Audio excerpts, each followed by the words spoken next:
Hello friends, welcome to my channel. मैं आज बना मिलेट नूडल्स।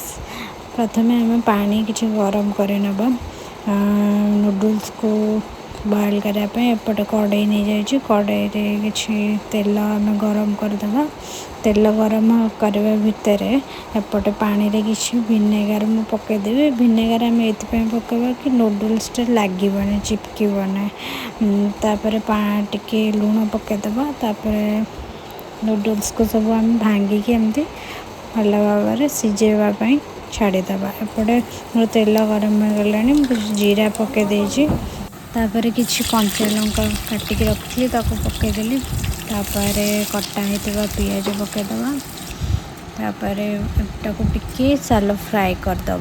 पियाजटा टिके फ्राए हो आसला आम एथरे वेजिटेबल पकेबा। देखो तो फ्राए होके आसगला। वेजिटेबल पकईदे। सब वेजिटेबल पकईकी टिके लुण पकईदे। लुण पकईकी आउ टिके फ्राए करदे। एथरे टिके हलदी पकईदेवी। हलदी पकईकी पुणी अल्प गोलेदे। गोलेकी घोड़े छाड़ीदे। एपटे देखु मोर नूडल्सटा हो आसला। आम टे देखीदे नूडल्स हो गला कि नहीं। हाँ, यहाँ सीझी आसला। देखु तो बढ़िया भाव सीझी जाइए। सांगे सांगे भांगी जाऊँ। को आम छाणीदे। छाणीला ये फ्राए होता वेजिटेबल नूडल्स को सब पकईदे। नूडल्स को पकईकी भल भाव यहाँ को गोलेदे।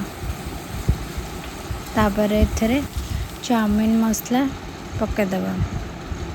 चाउमीन मसला पकई भल भाव मिक्स करना।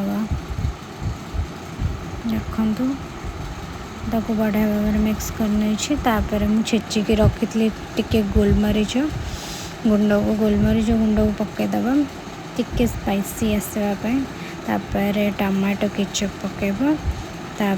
चिली सॉस पकेबा। या भल भाव मिक्स करना। मुझे किसी कटा होता कंचा पियाज पकई नहीं। मिक्स करना। मु अंडा भुजिया करके रखी सभा लास्ट रे अंडा भुजिया को ऐड करके मिक्स करके भल भाव गोलना। एबे रेडी हो गला।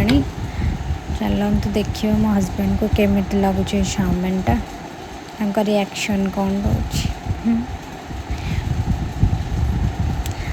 केमती लगुच टिके टेस्ट करके कुह।